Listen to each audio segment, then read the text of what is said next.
Hello friends, இன்றைக்கி நம்ம பார்க்க போகிறது ஜாப்பனியன் மீ சீரீஸ்னு the great cleric season 1 episode 11 தான் இன்றைக்குள்ள வீடியோவில் பார்க்க போகிறோம். நான் எப்போவும் சொல்கிற அதே டைலாக் தான். உங்களுக்கு இந்த வீடியோ பிடிச்சிருந்தது அப்படின்னா லைக் பண்ணிட்டு அப்படி மறக்காமல் நம்ம சேனலை சப்ஸ்கிரைப் பண்ணிடுங்க. ஏன்னா நீங்கள் சப்ஸ்கிரைப் பண்ணி சப்போர்ட் பண்ணீங்க அப்படின்னா தான் என்னால் டெய்லியோ சேர்ஃபுல்லாக வீடியோஸ் போட முடியும். சரி வாங்க நம்ம வளவலன்னு பேசாமல் இன்னைக்குள்ள கதைக்குள்ளே போகலாம். இன்றைக்கி நம்ம பார்க்க போகிறது த கிரேட் கிளரிக் சீசன் 1 எபிசோட் 11. நம்ம ஹீரோவை இப்போ ஒவ்வொரு லெவலாக குயிக்காக டஞ்சனில் முடிச்சுட்டு இருக்கா. அப்படியே லெவல் 40 நம்ம ஹீரோ ரீச் பண்ணுறா. பட் உள்ளே போகிறதுக்கு முன்னாடி நம்ம ஹீரோ வெளியே வந்துருதான். அட்வென்ச்சரர் கில்டில் போய் சில எக்யூப்மெண்ட் வாங்கலாம் நம்ம ஹீரோ போகும்போது ஒரு சின்ன பொண்ணு நம்ம ஹீரோவை பிடிக்கிறா. உனக்கு என்ன வேணும் நம்ம ஹீரோ கேட்கும்போது ஒரு சின்ன பொண்ணு கூட என்ன பார்த்தா எல்லாரும் தப்பா நினைப்பாங்களோ நம்ம ஹீரோ யோசிச்சுட்டு வா உள்ள போய் பேசலாம்னு சொல்றான். பார்த்தா மோனிகாவும் நனையலாவும் அங்கே நிற்கிறாங்க. நீங்க எப்படி இங்க அப்படின்னு நம்ம ஹீரோ கேட்கவும் எங்களோட வெக்கேஷனை தான் இங்க சுத்தி பார்க்கலான்னு வந்தோம் அப்படின்னு அவங்க சொல்றாங்க. சைன் வேடோ வந்துட்டாரு, அடிப்பட்டவங்க எல்லாம் சீக்கிரம் வாங்க அப்படின்னு நம்ம ஹீரோவை தூக்கிட்டு போறாங்க. கியூர் ஹீல் அப்படின்னு சொல்லி நம்ம ஹீரோவை எல்லா மேஜிக்கையும் யூஸ் பண்ணிட்டு இருக்கான். அந்த சின்ன பொண்ணு அப்பதையில இருந்து இங்க இருக்கிறா, அவளுக்கு என்ன வேணும்னு பாரு அப்படின்னு சொல்லி நம்ம ஹீரோ ரிசப்ஷன் லேடி கிட்ட சொல்லி அனுப்புறான். அன்னைக்கு நம்ம ஹீரோ மத்தவங்களை ஹீல் பண்ணும்போது தான் நனிலாவும் மோனிகாவோ அவங்களோட வெட்டிக்கான இன்விடேஷன் கொடுக்க வந்திருப்பாங்களோ இல்ல அப்படின்னு சொல்லி நம்ம ஹீரோ ஷாக் ஆகுறான். லார்ட் லோசியல் நீங்க உடனே அந்த சின்ன பொண்ணு கூட ஸ்லம்முக்கு போய் ஆகணும்னு சொல்லவும் ஏன் எதுவும் அர்ஜென்ட்டான விஷயமா நம்ம ஹீரோ கேட்கறா. ஆமா அப்படின்னு அவங்க சொல்றாங்க. நாங்களும் அவங்க கூடவே ஸ்லம்முக்கு வரோம் அப்படின்னு சொல்லி நனைலாவும் மோனிகாவும் சொல்றாங்க. ஸ்லம் ஏரியானா நானும் அவங்க கூட வரேன் அப்படின்னு கில் மாஸ்டர் சொல்றான். சோ இப்போ இவங்க எல்லாருமே அந்த ஸ்லம் ஏரியாவுக்கு போய் பார்த்தா அந்த இடமே ரொம்ப மோசமா இருக்கு. சில இடங்கள்ல ரத்தக்கரையா இருக்கு. நிறைய பேர் அங்க சாகுற கண்டிஷன்ல இருக்காங்க. என்னசுங்கிற சிட்டில இருந்து அவங்க டிராவல் பண்ணி இங்க வந்திருக்காங்க. பார்டர்ல கொள்ளக்காரங்க இவங்களை அட்டாக் பண்ணிருக்காங்க அப்படின்னு சொல்லி மத்தவங்க சொல்றாங்க. அதுல ஒருத்தர் எந்திரிச்சு நிக்கவும் நீங்க ஓகே தானே நம்ம ஹீரோ போய் கேட்டா கான்சியஸா இருந்தே தான் அவன் எந்திரிச்சு நிக்கிறான். திடீர்னு நம்ம ஹீரோவை கத்தியால குத்திருக்கான். போன லைஃப் மாதிரி இந்த லைஃப்லயும் நான் சாக கூடாது, போன லைஃப்க்கு எனக்கு இப்ப நிறைய வித்தியாசம் இருக்கு அப்படின்னு நம்ம ஹீரோ கத்திய உருவி போட்டு ஏரியா ஹை ஹீல் அப்படின்னு சொல்லி யூஸ் பண்ணுவோம். நம்ம ஹீரோவும் சேர்ந்து ஹீலிங் ஆயிருந்தான். லூசியல் உனக்கு எதுவும் ஆகலன்னு மத்தவங்க வந்து கேக்குறாங்க. அவன் அட்டாக் பண்ணுவான்னு எதிர்பார்க்கல, நம்ம மன்னிச்சிடன் கில் மாஸ்டர் சொல்லுவான். அதை யாருமே எதிர்பார்த்திருக்க முடியாது அப்படின்னு நம்ம ஹீரோ சொல்றான். இப்ப அடிப்பட்டவங்க ஒவ்வொருத்தரையா நம்ம ஹீரோ ஹீலிங் பண்ணிட்டு இருக்கான். நம்ம ஹீரோவை கத்தியால குத்துன வந்தா அந்த சின்ன பொண்ணோட அப்பான்னு நினைக்கிறேன். நம்ம ஹீரோ பாக்குறான். ப்ளீஸ் இங்க தங்கி இருக்கிறவங்களுக்கு ஹெல்ப் பண்ணுங்கன்னு சொல்லுவோம். ஹீலிங் பண்றதை தவிர்த்து என்னால வேற எதையும் பண்ண முடியாது நம்ம ஹீரோ சொல்றேன். எல்லாருக்கும் ஹீலிங் பண்ண போறீங்களான்னு நனைலா கேட்கவும் ரோல்ஸ் படி நான் அப்படி பண்ண முடியாது, ஸோ நான் இதை ஒரு சேரிட்டி மாதிரி பண்றேன் நம்ம ஹீரோ சொல்றான். எல்லாரையும் நம்ம ஹீரோ ஹீலிங் பண்ணிட்டு அங்க இருக்கிற வாட்டரை பியூரிஃபிகேஷன் யூஸ் பண்ணி கிளீன் பண்றான். ஆனா இங்க இருக்கிற மக்களுக்கு உடம்பு சரியில்லாம போறதுக்கு காரணமே அதுதான். நான் எல்லா நேரமும் இந்த மாதிரி வந்து ஹெல்ப் பண்ண முடியாது, நீங்க எந்தெந்த மாதிரி சேஃப்டியா இருங்க நம்ம ஹீரோ அவங்க எல்லாருக்கும் அட்வைஸ் பண்றான். செயின்ட் பியடோன்னு கத்தவும் எவன்டா அந்த பேரை இவங்களுக்கு சொன்னது நம்ம ஹீரோ யோசிக்கிறான். வெக்கேஷன்ல உங்களுக்கு வேலை கொடுத்துட்டேன் என்ன மன்னிச்சிருங்க அப்படின்னு நம்ம ஹீரோ சொல்லவும் முதல்ல நீங்க உங்களை பத்தி கவலைப்படுங்கன்னு நனைலா சொல்லிட்டு தால் திடீர்னு உங்களை கத்தியால குத்தணும்னு நான் எவ்வளவு பயந்துட்டேன் தெரியுமானவா சொல்றேன். என் மேலே யோக எவ்வளோ அக்கறையா இருக்கிறாங்க அப்படின்னு ஹீரோ ஹாப்பி ஆயிட்டு திடீர்னு என்ன வெக்கேஷன் நம்ம ஹீரோ கேட்கவும் மேரேஜ்க்கு அப்புறமா அங்க நிறைய ஒர்க் இருக்கும் அதனால தான் அவங்க சொல்லுவோம். நம்ம யாருக்கு மேரேஜ் அப்படின்னு நம்ம ஹீரோ கேட்கறான். மணிலாக்கும் மணாலுக்கும் தான் அனுப்பின லெட்டர்ல தான் தெளிவா போட்டிருந்தோம்னு கேட்கவும் ஆனா எனக்கு எந்த லெட்டருமே வரலையே, நான் உங்களுக்கு லெட்டர் அனுப்பி நீங்க ரிப்ளை பண்ணலன்னு உடனே நான் உங்களுக்கு தொந்தரவா இருக்கேன்னு நினைச்சிட்டு லெட்டர் அனுப்பியதை நிறுத்திட்டு நம்ம ஹீரோ சொன்னா உங்க லெட்டர் எங்களுக்கு வரலன்னு அவங்க சொல்றாங்க. ரோடுக்கு மட்டும் ஒரே ஒரு லெட்டர் வந்துச்சு அவ்வளவுதான் அவங்க சொல்லுவோம்.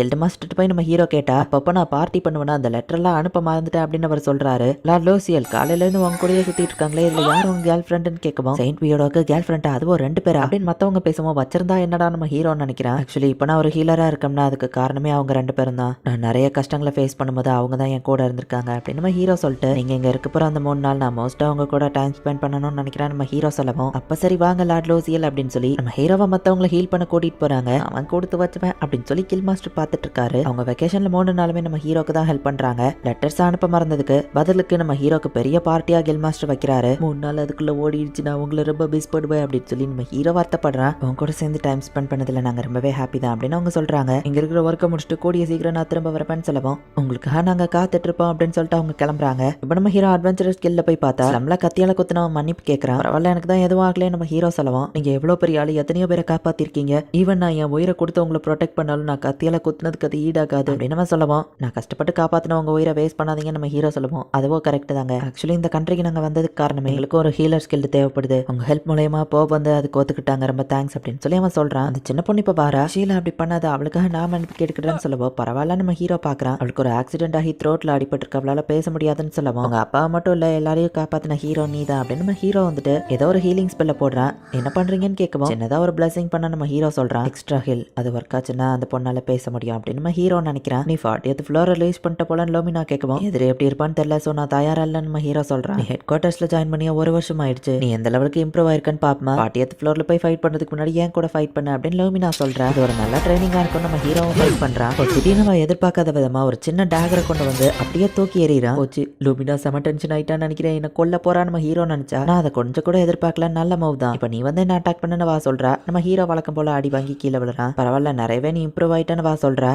இப்பெல்லாம் நீங்கள் என்ன கிளாஷுவலாக பேசுகிறீங்க நம்ம ஹீரோ கேட்கவும், ஓ போச்சு, நான் சில சமயம் இப்படி தான் கேர்லெஸ்ஸாக இருந்திருந்தேன். நான் உண்மையாக இப்படி தான் பேசுவேன். மற்ற வால்கரீஸ் முன்னாடி ஸ்ட்ராங்காக தெரியணுங்கிறதுனால தான் ரஃபாக பேசுவேன் அப்படின்னு வா சொல்லவும், பட் நீங்கள் இந்த மாதிரி பேசுறது தான் எனக்கு பிடிச்சிருக்கு. ஒரு வேளை நார்மல் கான்வர்சேஷன் பண்ணணும்னு நினச்சேன்னா அவங்களுக்கு ஆயிருப்ப, கவலைப்படாதீங்க அப்படின்னு நம்ம ஹீரோ சொல்கிறான். இப்போ 40th ஃப்ளோரில் இருக்கிற பாத்ரூம்குள்ளே போகலாம் நம்ம ஹீரோ முடிவு பண்ணுறான். நீங்கள் போகிறன்னு முடிவு பண்ணால் லேடி லூமினா இதை வந்துட்டு கொடுக்க சொன்னாங்கன்னு கேட்லேயே ஒரு லெட்டரை கொடுக்குறா. 40th ஃப்ளோரில் இருக்கிற பாஸ் வந்து ஒரு ஹீலர் அண்ட் அதே நேரத்தில் ஒரு காலத்தில் வால்கரி பாலரன் ரெஜிமெண்ட்டோட லீடராக இருக்கிறவங்களுக்கு ஸ்ட்ராங்கானவங்களும் கூட ரோயல் பில்டிங் மான்ஸ்டர் கூட நான் ஃபைட் பண்ணணும். நம்ம ஹீரோ பியூரிஃபிகேஷன் ஸ்பெல்லை யூஸ் பண்ணுறான். பெருசாக எந்த டேமேஜும் ஏற்படல. டேக்கரை வச்சு சர்ப்ரைஸ் அட்டாக் பண்ணாலுமே அது மேலே எந்த லெவலுக்கு டேமேஜ் ஏற்பட்டிருக்குன்னு நம்ம ஹீரோக்கு தெரியல. நம்ம ஹீரோக்கு அடிபட்டு இப்போ ஒரு கார்னரில் மாட்டிக்கிட்டு தான் அதை அட்டாக் பண்ண வரப்போ டக்கு நம்ம ஹீரோ சப்ஸ்டன்ஸ் எக்ஸ் பேரில் தூக்கி வைக்கிறான். அந்த நாத்தத்தை பார்த்தே அது பயந்து பின்னாடி ஓடிடுது. இதுவே எனக்கு ஒரு பேரியர் மாதிரி தான் அப்படின்னு நம்ம ஹீரோ நினைச்சிட்டு அப்பப்போ போய் அது கூட ஃபைட் பண்ணி தோக்குற கண்டிஷன் வந்தா சப்ஸ்டன்ஸ் எக்ஸ் பேரியர் மாதிரி வச்சா அதுக்குள்ள போய் ஒளிஞ்சுக்கிட்டு கிட்டத்தட்ட 1 வாரத்துக்கு மேலே ஆயிடுச்சு. இப்படியே போனா என் ஃபுட் சப்ளைவே காலி ஆயிரும் போலயே. இங்கேயே நானும் செத்து போய் ஜாம்பி மாதிரி மாறிட்டா. ஒரு விஷயம் மட்டும் நான் ஷுவரா தெரிஞ்சுக்கிட்டேன், இது எல்லாமே இல்யூஷன்ஸ் கிடையாது, ஒரிஜினல் ஜாம்பி தான். பட் என் லெவல் தான் என் 1லயே இருக்குன்னு தான் எனக்கு இப்போ வர தெரியல. இது ஒன்றும் கேம் கிடையாது, செத்தா நான் திரும்ப வர்றதுக்கலாம். ஸோ இங்க நான் இறந்தா அவ்வளோதான். ஸோ கண்டிப்பா நான் சாகக்கூடாது அப்படின்னு நம்ம ஹீரோவுக்கு போயிட்டு ஃபைட் பண்றான். இதோட அட்டாக் பேட்டர்ன்ஸ்லாம் எனக்கு இப்போ ஓரளவுக்கு தெரியும். ராயல் பில்டரை எப்படி தோக்கடிக்கணும் எனக்கு நல்லாவே தெரியும். அப்படின்னு அதோட ஒரு அட்டாக்கை நம்ம ஹீரோ முட்டியால டக்குன்னு தடுத்துட்டு அந்த டைம்ல வர ஓப்பனிங்கை வச்சு டக்குன்னு அதோட வயிற்றுல வெட்டுறான். எதிரி எவ்வளவுதான் ஸ்ட்ராங்கா இருந்தாலும் அதோட தலையை வெட்டினா அதுக்கு அதை முடிஞ்சது அப்படின்னு பிராட் சொல்லியிருப்பான். என்ன எதிர்பார்த்து நிறைய பேர் வெயிட் பண்ணிட்டு இருப்பாங்க, அவங்களுக்காக வச்சு நான் உயிரோட இருக்கணும் அப்படின்னு நம்ம ஹீரோ போய் இப்போ அதோட தலையை வெட்டுறான். அந்த மான்ஸ்டர் டெஸ்ட்ராய் ஆயிருது. அதுகிட்ட இருந்து ஒரு ஸ்பெல் டாம் நம்ம ஹீரோக்கு கிடைக்குது. 1 வாரத்துக்கு மேல ஆயிடுச்சு. மிஸ் கேட்லயே தான் என்ன தேடுவாங்க. நம்ம ஹீரோ கதவை திறக்க போனா அது திறக்க மாட்டேங்கி. ஒருவேளை இது புஷ் பண்ற டைப் போல நான் தான் மறந்துட்டேன். நம்ம ஹீரோ புஷ் பண்ணி பார்த்தா அப்பவும் ஓப்பன் ஆகல. செக்ஸை நம்ம ஹீரோ வயிற்றுல கட்டிட்டு இப்போ ஸ்ட்ரைட்டா 50th ஃப்ளோருக்கு ஓடுறான். ஏன்னா அதை கிளியர் பண்ணாதான் இப்போ டேரக்டா வெளியே போக முடியும். இந்த ஸ்மெல்லை பார்த்து மான்ஸ்டர்ஸோ பயந்து ஓடிடுங்க. ஸோ நம்ம ஹீரோ ஸ்ட்ரைட்டா அங்க 50th ஃப்ளோருக்கு போறான். போற வழியில நிறைய ட்ரெஷர்லாம் நம்ம ஹீரோ கிடைக்குது. மான்ஸ்டர் லாக்கோட ஹெல்ப் மூலியமா நம்ம ஹீரோ ஸ்ட்ரைட்டா இப்போ 50th ஃப்ளோர் பாஸ் ரூமுக்கு போறான். இந்த இடத்துல இந்த எபிசோட் முடியுது. நம்ம ஹீரோவோட மேஜிக்கல் சாக்குள்ள டைம் ஸ்டாப் ஆகி இருக்கும். ஸோ அதுக்குள்ள நம்ம ஹீரோ ஆல்ரெடி நிறைய சாப்பாடு ஸ்டாக் பண்ணி தான் வச்சிருக்கான். அதுக்குள்ள டைம் ஸ்டாப் ஆகி இருக்குங்கிறதுனால எவ்வளவு வருஷங்கள் ஆனாலுமே அந்த சாப்பாடு கெட்டு போகாது. இந்த ஒரு விஷயத்தை நோட் பண்ணி வச்சுக்கோங்க. அண்ட் நெக்ஸ்ட் எபிசோட் வேற லெவலில் சூப்பரா இருக்கும். மிஸ் பண்ணாம பார்த்து என்ஜாய் பண்ணுங்க. அண்ட் உங்களுக்கு இந்த வீடியோ பிடிச்சிருந்தது அப்படின்னா லைக் பண்ணிட்டு அப்படி மறக்காம நம்ம சேனலை சப்ஸ்கிரைப் பண்ணிருங்க. தேங்க்யூ ஃபார் வாட்சிங். Bye guys. நெக்ஸ்ட் எபிசோட்ல மீட் பண்ணலாம்.